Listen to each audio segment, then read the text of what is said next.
mohon jawab penjelasan dengan penjelasan lebih panjang juga. Biar seimbang dan komprehensif.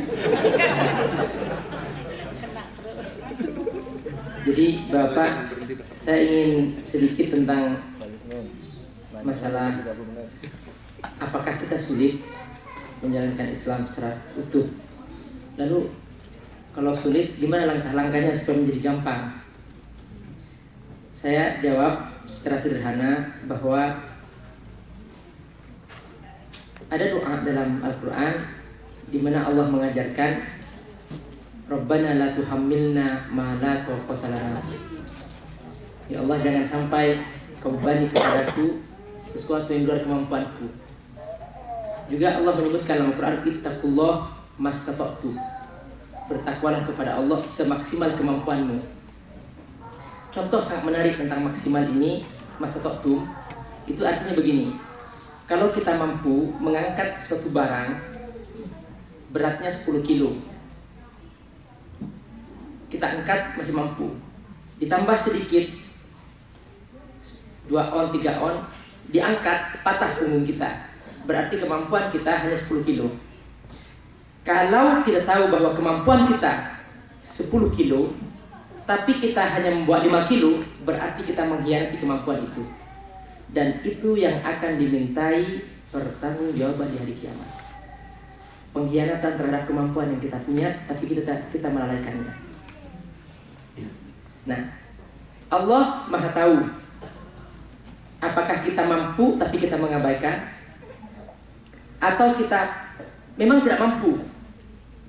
Seringkali ada orang punya 2 mata, dia mengatakan, Pak Ustadz, I have no time to learn how to recite Quran because I'm very busy, I'm businessman, so I have too much meeting, so any problem really. My agenda you can see, meeting, transaction, nggak ada, ngaji Quran nggak ada, semua agendanya gitu. Sholat pun nggak ada dalam agenda itu, saking sibuknya. Saya ternyata banyak menemukan, ketika kemarin umroh saya menemukan ada seorang buta di pojok Masjid Nabawi, dia baca Quran dengan pakai huruf braille itu. Dia baca dengan indah sekali. Saya duduk di sampingnya. Saya menangis ketika mendengarkan bacaannya. Kenapa saya menangis? Saya teringat bagaimana nanti jawaban orang-orang yang punya 2 mata. Ditanya oleh Allah di hari kiamat, kenapa kamu nggak bisa baca Quran? Ini hambaku buta, bisa baca Quran. Hambaku ini buta, bisa baca Quran. Apa alasan kamu nggak bisa baca Quran? What is your reason? Kita akan diminta pertanggungjawaban itu. Jadi di sini bahwa harus ada maksimalisasi usaha kita. Kalau sudah maksimal nggak mampu, ya sudah, Allah yang akan melanjutkan kekurangan kita. Nah, itu pertama kali kita harus yakini dan kita sadari bahwa kita punya kemampuan batas maksimal. Yang itu kita sendiri yang tahu dengan Allah SWT. Nah, kalau itu kita sudah sepakati, langkah yang kedua, bagaimana kita supaya bisa mengamalkan Islam yang komprehensif adalah ada ungkapan yang sangat menarik dari para ulama. Khairul ibadah ibadatul waqti. Paling baiknya ibadah pada waktunya. Artinya apa? Contoh ini, kalau kita selesai sholat isya, waktu apa? Ibadah yang paling bagus apa? Nonton TV atau tidur? Tidur. Kalau selesai lewat tengah malam, ibadah yang paling bagus apa? Tahajud, bangun. Itu aja. Apa sih beratnya gitu? Kalau sudah tiba waktu sholat subuh, apa ibadah yang paling bagus? Sudah.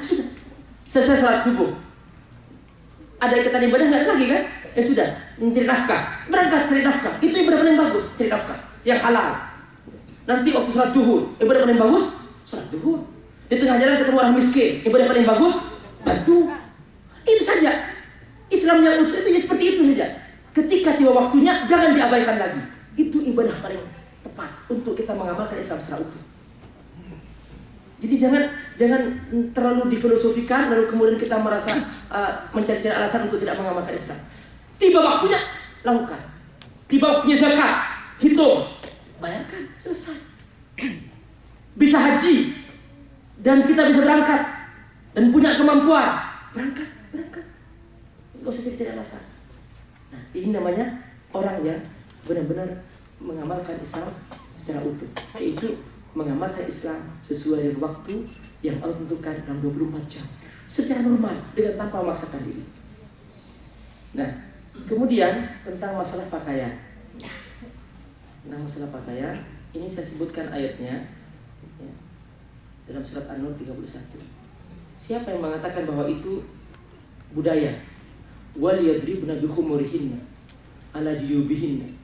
Dan hendaklah wanita itu, para wanita itu menutup pakaian mereka dengan ini. Kata-kata yadribna dalam ilmu tafsir itu artinya dengan bersungguh-sungguh menutupinya. Artinya jangan sampai ada lekuk-lekuk tubuhnya yang kelihatan. Makanya Rasulullah SAW menceritakan dalam sebuah hadis bahwa min asyraqis sa'ah kasratu ariyat kasiyat ariyat. Nanti tanda-tanda hari kiamat adalah banyaknya orang yang berpakaian tapi telanjang. Berpakaian tapi telanjang. Kenapa? Karena dia tidak menutup tubuhnya dengan benar, dengan secara utuh. Sebab masalah pakaian ini bukan masalah budaya. Masalah budaya itu masalah style saja, bentuknya. Kalau pakaian Arab yang berupa seperti itu, mau pakaian orang Indonesia berupa, intinya sama, menutup aurat. Nah, menutup aurat ini tidak terikat budaya tertentu. Semua sama, hanya budaya itu hanya bentuknya saja. Tapi kalau kewajiban menutup aurat itu sudah Allah jelaskan, bukan budaya Arab tertentu, bukan. Ini ayatnya, surat An-Nur 31. Siapa yang mengatakan itu hanya budaya orang Arab, berarti dia telah mengingkari ayat ini. Kalau dia mengingkari ayat ini, berarti dia mengingkari Allah subhanahu. Kalau dia mengingkari Allah, ya silahkan hadapi Allah nanti di hari kiamat sendiri.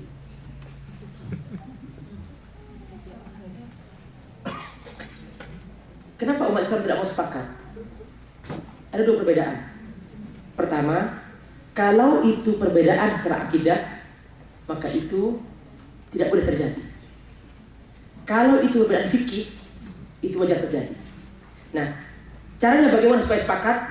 Ketika masing-masing berbeda, hindari egoisme, fanatisme golongan. Sebab yang membuat orang Islam tidak sepakat ada fanatisme. Allah tidak melarang berbeda pendapat, tapi Allah melarang fanatisme golongan. Meyakini bahwa golongan itu sama dengan Allah, seakan-akan golongan itu tidak surga, sehingga dia bela mati-matian. Saya teringat masih ketika saya masih kecil di kampung di Madura. Di Madura itu mereka punya kebiasaan bahwa NU itu kayak agama, seperti agama. Jadi kalau tanya agama kamu apa? NU gitu. Sampai anekdot seperti itu anekdot gitu. Sampai ditanya, Pak, kalau Bapak kalau datang ke Madura itu ditanya, Pak, di sini orang Islam berapa? 80%. Terus 20% siapa? Muhammadiyah gitu. Ini kayak Muhammadiyah bukan Islam. Ini fanatisme. Yang membuat mereka berpecah belah fanatisme. Berbeda silahkan, tapi fanatisme. Nah, ketika ternyata masing-masing melepaskan fanatisme, maka dia pasti akan mencari dari masing-masing golongan itu mencari pendapat yang lebih kuat. Ketika bertemu pendapat yang paling kuat, ayo kita turun. Jangan tinggalkan baju-baju golongan itu. Turun menyatu pada pendapat yang lebih kuat. Kalau ternyata sama-sama kuat, mari kita ada yang penting lagi, fikih persatuan. Bahwa bersatu itu wajib. Ayo kita tinggalkan mencari persatuan itu. Nah, pasti kita bersatu.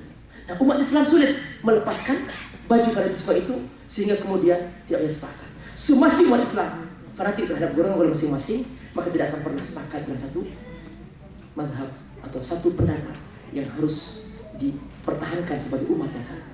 Nah, ini mungkin sebagai langkah yang bisa saya berikan. Semoga Allah memberkahi kita semua.